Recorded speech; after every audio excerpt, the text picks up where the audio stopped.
I spent a year with phone calls and conversations, and every other property didn't pencil for me, right? But because of that process, after about a year, I bought that first deal, and then it did snowball from that. So that momentum came naturally because I trusted the process.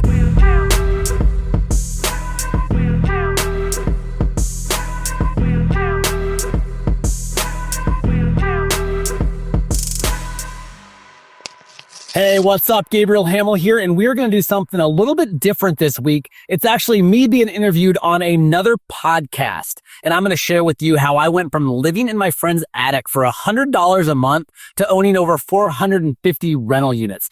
I'm going to share the mindset and habits that got me here, and I'm also going to share why I used to go to these different conferences and real estate meetups, but never paid for the expensive upsells and boot camps. So without further ado, this is my episode with Jason Yarusi on the Live 100 podcast. I hope you enjoy. Gabriel, how we doing? Doing great. Yeah, thanks for having me on.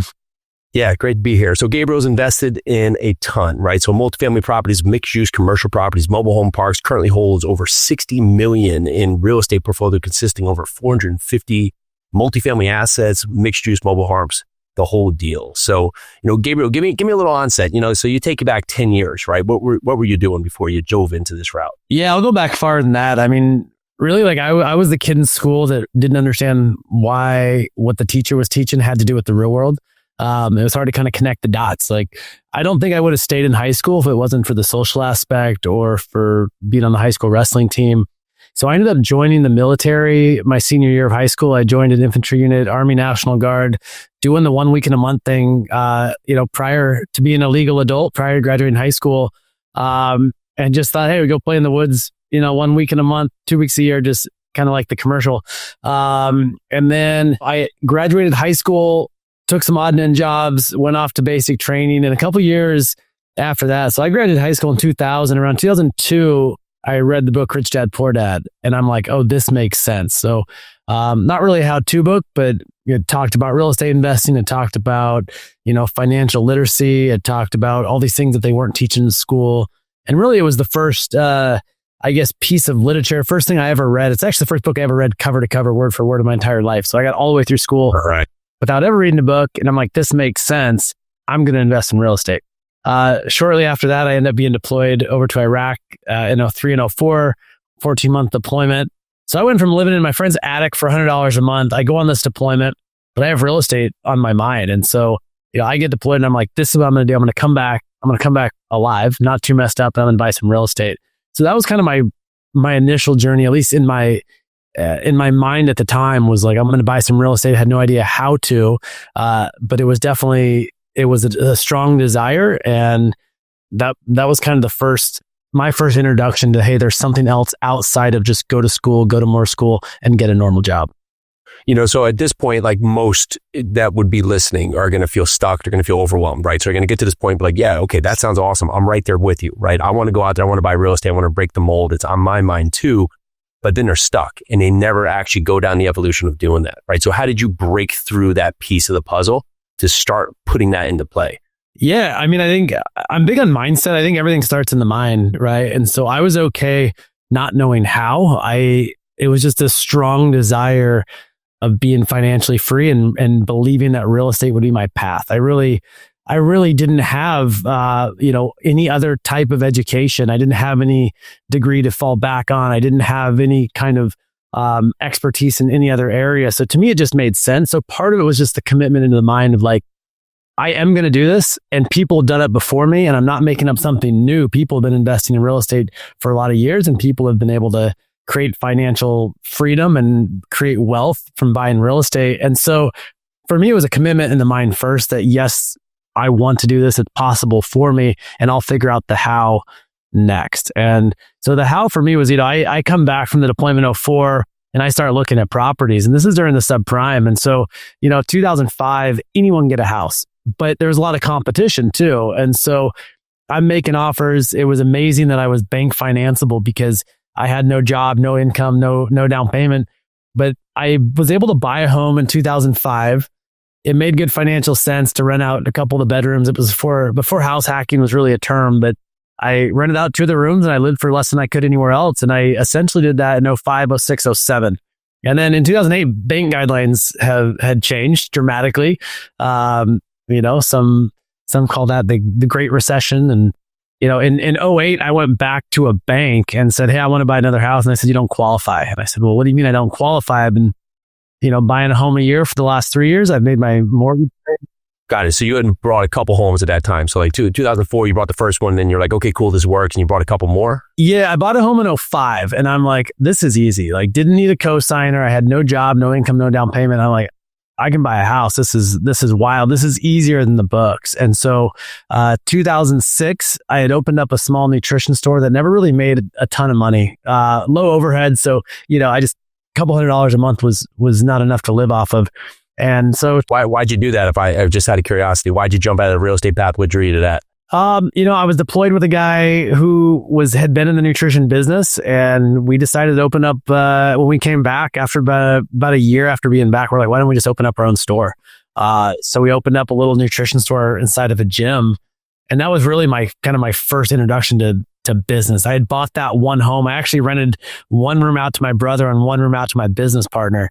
And we ran the store for a couple of years, but really during that time, I was either downstairs working out because it was in the gym, or I was on the computer looking at more real estate deals. And even though it was a competitive market, there was bank financing in 05, 06, 07. And so I, fast forward to like 2008, I had those 3 houses. I shut the store down because it just wasn't making really any significant money. And my first child was born in 2008. And that was really that first oh shit moment of like, all right, I have these couple houses. They cash flow, but only a couple $100 a month. Like what do I do? And that's when I went back to the bank in 08 and said, well, I'd like to buy another house. And they said, you do not qualify. Guidelines have changed. You actually need a job. You need income. You need a down payment, none of which I had. And so in 2008, I shut the store down. I started taking a bunch of odd and end jobs, like literally help wanted ads on Craigslist, landscaping. I was, making phone calls for this one company, doing some mystery shop and stuff, like anything I could do to make a few dollars, I would do. And then I ended up taking a 30-hour a week minimum wage job in a high school special education class. So about 3 months into that job, I started thinking about my goals of being financially free through real estate. And I'm like, this is not my dream. I don't want to be, working this low paying job the rest of my life. I need to get serious. And so, from 2008, when I had that job, I started looking for properties every night online. I would get on Craigslist after work and just talk to all these for sale by owners. I would literally call any seller that, had a property for sale. I was looking on the MLS. I was looking on Craigslist, but I had no money at the time and I wasn't bank financeable. And I remember reading about other ways to invest in real estate. And I had heard about private money, hard money, and seller financing. And so at the time, I knew nobody with money and I wasn't comfortable asking a hard money lender because I really didn't have that much of a background yet in real estate investing. So I decided seller financing would be my path. And so from 08 to 09, I made several hundred calls, had several hundred conversations. And in 2009, I put together a seller finance deal that replaced that minimum wage job. And I never went back to work after that year. So I was financially free. Technically, I still, my income exceeded my expenses, but I wasn't living large by any means. It was that first level of financial freedom, finding the property that replaced my income.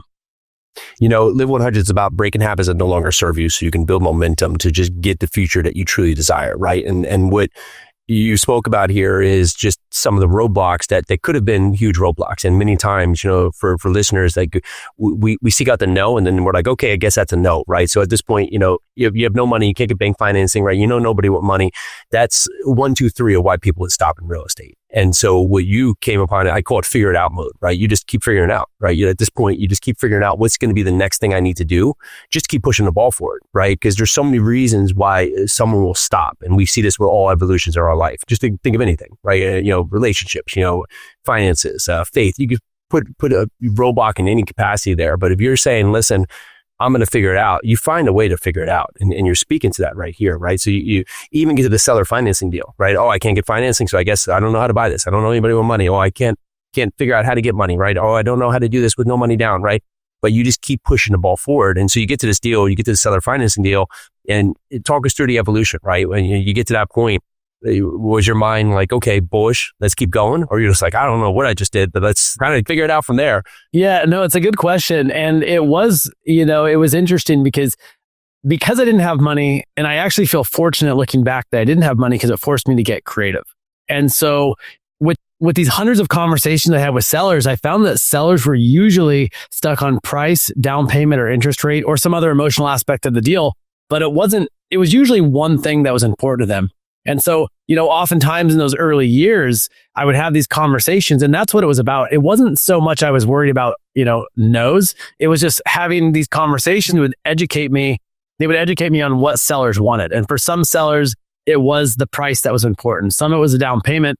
But what I also did, I was able to analyze hundreds of deals during that time and have those hundreds of conversations. So when a deal came across my way, it was 2 duplexes. They sat side by side. So it was 4 units. And I'm running the numbers, which I had multiple other times on all these other properties that didn't pencil out. I'm sitting there going, oh my gosh, this one makes sense. This one pencils. Then there was this like, oh, what am I missing? Because it was kind of newer to me, right? It was my first seller finance deal. But then I had to ask myself, like, well, what do I have to lose, right? My only criteria was the property had to be cash flow positive. I didn't know all these complex metrics other than, hey, if I can do a no money down deal, which just ended up being a no money down deal. In fact, every deal I did from 2009 through 13 was all no money down seller finance deals, with the only criteria being that they had to be cash flow positive. And I was okay with all the what ifs that could happen, right? I had a lot of people in my life saying, oh, well, what if prices do this? What if a tenant moves out? What if they damage it? What if, all these what ifs that could happen in real estate? And I'm thinking like, well, shit, what if it goes right? And what do I have to lose? I did really good with not having a plan B and not having really anything to fall back onto. And, was just very focused on, well, if everything goes wrong, I'm not in any worse of a position than I am today, right? And so then it's the question like, well, what if it all goes right? I call that the 1%, right? Because in our minds, we always trend and tend to think of the 1% of what could go wrong in the worst way, right? And so that basically debilitates most everyone, right? So, oh, if I buy this house, the tenants will burn it down. I'll be on the hook, right? Someone will die, and then all of a sudden I'll be in jail. They'll come take my dog, right? That's like you're like, what just happened, right? But if you can give we'll say credence to that portion, you have to look at the 1% of what possibly could go right, because we can put our mind to think of the other side of it and say, okay, yeah, you're right. Yeah, that could happen. But what if it all goes right, like you just said, right? And we look at that typically as a limitation most times, but many times the limitations become our strengths, right? And so your factor, like I only had one thing, right? I had no money, had no bank financing, so here I go. But when you found that piece, what we lose the ability to do is just double down, right? You're like, I'm doubling down. Like 2009, 2013, I just go straight seller financing, no money down, right? Just straight out of pocket. And with real estate, that can be hard to do because there's just so many just glossy things, right? Because you're like, oh, I did this once, I might as well try something else, when you're just like, yeah, double down, right? And then you start building momentum in that way. Before you got to that piece of the momentum, right? What can be troubling for many is they get frustrated, right? Because they try it for a week or they try it for a month, and all of a sudden they just keep hitting roadblocks. They keep getting no's, or they just keep figuring out. What's been a key to keeping momentum, right? How do you keep the energy pushing before you start having the momentum? Yeah. I mean, for me, it's just trusting the process, right? I spent a year with phone calls and conversations, and, every other property didn't pencil for me, right? Either the seller wanted more money down than I had, or the seller wanted a price or terms that just would make the property cash flow negative. But because of that process, after about a year, I bought that first deal, and then it did snowball from that. So that momentum came naturally because I trusted the process. If I would have stopped at, say, month 11, I wouldn't have bought that first deal, and I probably wouldn't have bought the second, third, fourth, fifth, etc. And I've had that same experience with other people. I have a close friend who, wanted to invest in real estate. I'm like, you got to call people, you got to tell people what you're doing, you got to put it out there in the universe, you got to tell everyone that you come across what you're looking for. And he was super excited, like very excited about real estate, and for about 6 months, and then 7 months, 8 months. And then right about that 9 months was like, man, I'm getting frustrated. I'm making offers. I'm having phone calls. And I'm like, trust the process. And right about that, not that a year is always the magic number, but right about that year mark, he did close on his first investment property, and a couple months later, his second, and a few months later, his third. And it's like, what if he would have stopped at month 10? And it was kind of the same story for myself. Like, it snowballed once I took that first deal down. The opportunity opened up to buy so many other pieces of real estate. But what if I would have stopped before I did that first deal? And that first deal gave me both the confidence and experience to then go do the second and third and so on. Yeah, it's hard to keep motivated, right? And what I talk to a lot is that if you're doing this for just right now, and you're like, I just want to get rich tomorrow, right? That's a hard narrative to have come true, right? But if you're doing this because, right, you have a young family, you have kids, right? You have all this part, you're trying to set up your future, then like, if you're doing the process, what's the rush, right? It's going to come. I can't promise you it's going to be month 6, month 9, month 12, who knows? But if you're doing the work, it's going to show up, and it's setting you up for the future you. But we're always such in a rush for like the current me, right? But many times that gets me unmotivated, right? Because then I'm like, okay, oh, why hasn't it happened yet? And you see this all the time, especially in our world with multifamily real estate. It's not like a quick win when you're like wholesaling a deal and you can find a deal in less than a month and something can work in your favor. These deals take a long time to come to fruition. I mean, it could be months, right? You're 6, 8, 9, 18 months, right?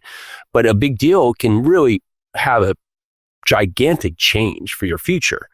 And so if you're setting it up right, then you just have to be patient with the process, like you said there. And when you say that, and you've gone through this process, what are some of the things, like even going back to Nutrition Shop, like we learn all lessons from there. What's some of the hard truths that you've had, that you've realized, right, that have built you to be able to continue to grow and scale where you've been today? Yeah, I think a big one on patience is a big one. You mentioned patience. I like to think of it as actively patient. I look back, 2020, I had it was like the first year since 2008 that I hadn't bought a property. And I'm telling myself the same thing that I told my friend, like, trust the process. Well, December 31st of 2020, so last day of 2020, I had 4 mobile home parks in contract. I ended up closing on 2 of those early 2021. And so it's like, I'm telling myself the same things, like, hey, this is actively patient. I'm putting in the work. I'm trusting the process. It may not be always on my timeline or exactly what I think it should be, but because I trust that process, all of a sudden, last day of the year, I'm in contract on 4 properties, and early the next year, I close on 2 out of 4 of those, right? And so I think of actively patient all the time, because often we want to force something and make it happen when sometimes being patient, sometimes just taking a step back is maybe the best thing you can do. Patience is such a hard thing, right? And you think about it, especially when you, like, even in your own world of your figure it out mode, or just in anybody, right? It's just hard to be patient with anything in our evolution. It's hard for us to stay focused. It's hard for us to stay committed. But when, it's funny, you phrase it like that. We say aggressively patient, aggressively persistent. Like it's that way to keep pushing forward with the understanding that you have to wait for the results to show up, right? You have to allow the seed to be nurtured. You have to allow the tree to grow. And when you can work on patience in your mind and just feel confident that the steps you're doing, because that's probably a good lead in here, trust the process, right? But when you're not sure the process is the right process, how do you stay committed to that? Yeah, that's a good question. I think it comes back to belief. Like, I think those early years, like, I didn't really think of it as necessarily a process. I was just so dead set on my mind that, hey, real estate will be my path. So anything I could do, there was a lot of activities that I did that were real estate related. Like, those early years, I'd go to like every open house sign. I'd call every single for sale sign I saw, because I didn't know what the process was. I just knew in my heart, in my mind, that real estate would be my path to financial success. And so I did everything real estate related until that became clearer and clearer, right? I realized the process later became building relationships and having conversations. That's what I was good at: building relationships, having conversations, and creative financing. In those early years, I didn't know what the process was, but I had to dip my toe in everything real estate to see what was going to come to fruition, what was going to actually, bear fruit and be a benefit. And what I found was it was letting people know what I was looking to buy and building as many genuine relationships and having as many genuine conversations as I could. The trial of doing is so important because one, yeah, sure, you can identify what's right, but many times what's worked for me is that I identify what I'm not good at, right? Or identify that's something I don't want to do, right? Because many times you can think it all through, right? I can think about how to go and buy this house, flip this house and resell this house. But until I get in the action, I'm like, yeah, I was flipping this house. I don't want to work with a contractor. You can figure out anything right there. Well, eliminating off your plate is so great. And the risk with that can be minimal. And usually when you think about the process of anything, you think about, like we get back to again, like the 1% of what could go wrong. But you have to put your toe in there because you're not jumping off a 10-story building, right? You're just stepping off a curb. You're saying, okay, let me get out there, right? So you start making all these calls, you start getting in front of people, right? And you start using these strategies. What was something that was a strategy that you used to just effectively build relationships? Yeah, a lot of it was listening, right? And especially with these seller finance deals, I didn't know what I didn't know. And so by having these conversations, I was really getting a free education because I got in the heads of sellers. And it really, in a lot of ways, it wasn't intentional. I just didn't know. I was curious. A lot of these sellers were, mom and pop investors who had been investing for 20, 30, even 40 years, who had built up usually a significant portfolio, a small portfolio. A lot of times they own these properties free and clear, but they were self-managing. They were burnt out. They were good people, but tired landlords. And a lot of times it was just asking the right questions. So one question I get asked a lot is like, how do I convince a seller to carry financing? Or how do I talk a seller into carrying financing? And my answer is I never have. And the other question I get a lot is like, what are typical terms? Well, there are no typical terms. And so it's really finding out, hey, what's important to the seller? And the way I did that is I would literally ask the most simplest question. I would first of all find sellers that already wanted to carry financing because now I'm not having to educate sellers on what seller financing is. I would find sellers that were already advertising owner financing, owner carry, seller financing, seller terms. And I would just ask them, hey, what kind of terms would you be interested in? That simple line of, hey, what kind of terms would you be interested in? Sellers would talk. And usually their response to that question, it would be very obvious if it was price that was important, if it was interest rate that was important, if it was down payment, they would give me the answer. So then it was more so, can I give them the thing that's most important to them? Can I give them what they want and tweak everything else to still make the deal work for me? And so a lot of it really was, and here's a really good example. I share the example a lot. It was a commercial property and 7 multifamily properties. I still own it today. I bought it about a decade ago. It was listed as a development project, and it very well could be. The land is valuable. It's great zoning to develop at some point, but there's a great commercial property there and 7 multifamily properties with it, but it was marketed as a development project. And the seller, I later found out, rejected all these cash offers. I knew people that were making strong cash offers and he wasn't responding to them. He was rejecting them. He wasn't even countering. And so after the listing expired, I went and walked with the seller and I said, hey, I'm just curious to why the property didn't sell. And he said, well, I really don't want to be cashed out. This is a 75-year-old retired judge and he had no family. And that's what he said to me. He said, hey, I have no family to pass this on to. What I really want is an income stream. And if I were to pass away, there's this nonprofit organization that's really important to me. And if I were to pass away during this, these monthly payments, I would want those payments to go to the nonprofit. So here's a guy who was flexible in price, down payment, and interest rate. What was most important to him was that he had an income stream and that if he were to pass away, that this nonprofit that was near and dear to his heart would continue to benefit from him owning this real estate. And so what I heard him say is, I have flexibility on price, down payment, interest rate, which he did, as long as this nonprofit's taken care of. And so we set up a seller finance deal where if he were to pass away during the term of the seller finance loan, instead of, once he passed away, that nonprofit would continue to get the payments. And it was not only did not a single other potential buyer know what his wants were or needs were, his own broker didn't even ask him, hey, what's important to you? And was actually soliciting all these cash offers. And he didn't want cash because he was like, well, what am I going to do with this cash? I would have to go reinvest it. I don't want to actively invest. I don't trust the stock market. I want income. And when I pass away, I want this organization to benefit. He told me very clearly what was important to him. And it was very easy to go, okay, well, can I give him that and make the deal work for me? And the answer was yes. And it's been a great property for me and has been a great income stream for him. One of my weakest points in the beginning was just trying to rationalize what the response would be by asking the question. And so many times we think through what the response is going to be, when in fact it's never that, right? And so we condition ourselves to ask a question thinking we know the answer already, when in fact, everybody's different, right? Every single person you're going to engage with. And so many times we don't ask the question because we already think the answer, right? And it's going to be a no, or it's not going to work out for me, right? But just a simple part of asking the question, of being open to learn, like that's the evolution of everything here. And you can get so much great feedback in all parts, right? So, dealing with sellers, selling to a new buyer, dealing with tenants, dealing with the marketing plan. Like so many times we just forget to ask the question. When you ask the question, everything opens up for you.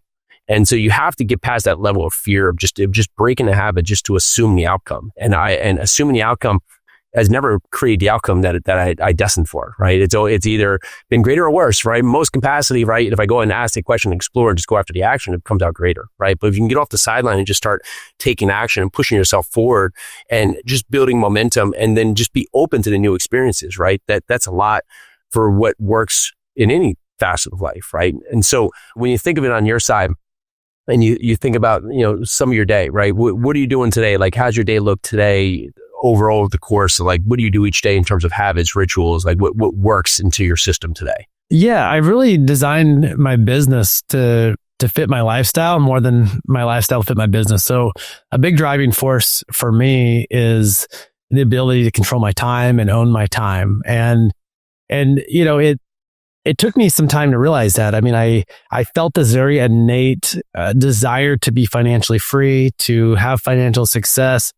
But it was more so a reflection in my own mind of like, why does this feel so important to me? Like, why do I want to be financially free? And why do I want to build wealth? And a lot of it for me with reflection came to, I wanted to own my time. Time freedom was important to me. It wasn't about swimming in a pile of money. It wasn't about necessarily having, all these tangible things. It was about, I want my day. I want to be able to do with my day whatever I want to do with my day. I want to be able to travel as I please. I want to be able to spend time with my family. I want to be able to really do anything that I want to do when I want to do it. I don't want to have a boss. I don't want to show up at a certain time and leave at a certain time. I don't want to have, someone else telling me like when a project's due or anything else. And so I realized that early on that time freedom was an important piece to me. And I've really designed my business around being able to own my time. So from day to day, my day can look very different, but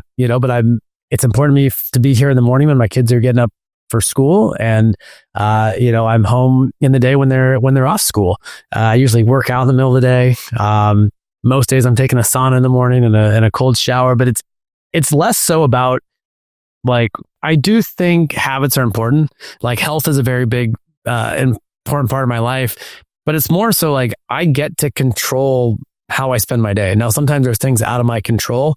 But that's the important thing. Like time freedom for me may look different than time freedom to somebody else, but it's about getting to have the freedom to do what you want with your time. I find if you learn how to control what you can control, then you'll have time to deal with what you can't control in a good fashion, and it makes your day just fit all together. Yeah. Well said. Yeah. Gabriel, I mean, this has been tremendous, man. So, if we were to leave the listeners with just 3 points, if you were to say, stop everything right now and just with your life, if you're just not happy with the path you're on, if you're not happy with the route you're on, if you were to make 3 assertions about what could help them transform just in a minor or major way, just by doing 3 simple things, what comes to mind? I'd say first, get really, really clear on the couple things that are important to you.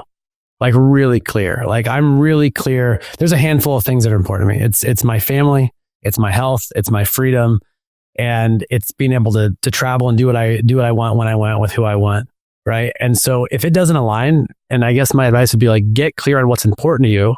And then number 2, if there's things in your life that don't align with those couple things that are very important to you, take those things off your plate. I watch a lot of people, they say yes to all these things that don't align with what they actually want in life. And then they end up with a life full of all these things that they don't actually want. So get clear on what's important to you. Take things off your plate that don't align with those couple things.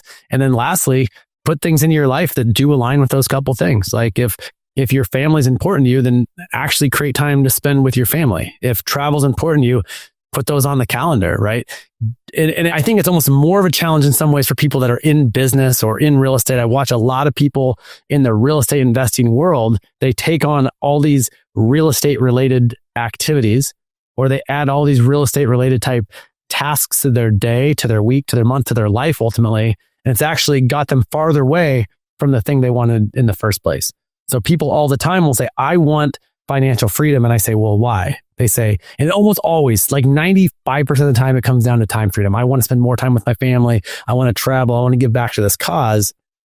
But then they're taking on all these things that are getting them farther away from that time freedom. So I've watched so many people, they say, I want more time to spend with my family. They quit their W-2 job. They get into real estate. Now they're working 2-3 times more than they were before they quit their W-2 job. And they're actually farther away from that time freedom goal, which is why they wanted to get into real estate in the first place. So it's getting clear, taking shit off your plate that doesn't align, and making sure the things that are in your life do align with those things that you want. Yeah, well said. I mean, it just gets back that success and happiness do not have to be overly complicated, but we just make it so complicated that it just never gets accomplished, right? And so when you think about what you said there, be specific with why and what you want. Put on your plate what should trend to that and take off what shouldn't, right? And as simple as that, it allows you the outcome you're destined to have. So I like to keep it simple. I don't like to overcomplicate things. You know what? There's nothing better than that, right? Because we make everything so we want to make it complicated. Our own mind wants to make it complicated. We want to make everything complicated, and especially like the world of real estate. We want to make it so complicated that you just never actually take any action, right? And it's all parts of our life that we just think it has to be complicated, right? But you break it down, you have massive success just putting in a process. But lack of complication doesn't mean it's not complicated in nature. It gives you the results you want, and it gets you back to time freedom, right? We could all be busier. We could all be busier, but we trend for there. But Gabriel, this has been awesome, man. So people want to listen, they want to hear more, they want to learn more, they want to see more. Where are they going to find you? Yeah, the easiest way to find me, I'm on Instagram at The Real Gabriel Hamel. Then I'm active. We have a podcast, the 0 to 100 podcast. And that's probably in 0to100tribe.com. That's the easiest ways to connect with me. Gabriel, this is awesome, man. Thanks so much for coming on the show today. Everyone listen, Live 100 podcast. Go check out everything Gabriel has going on. Let's do this.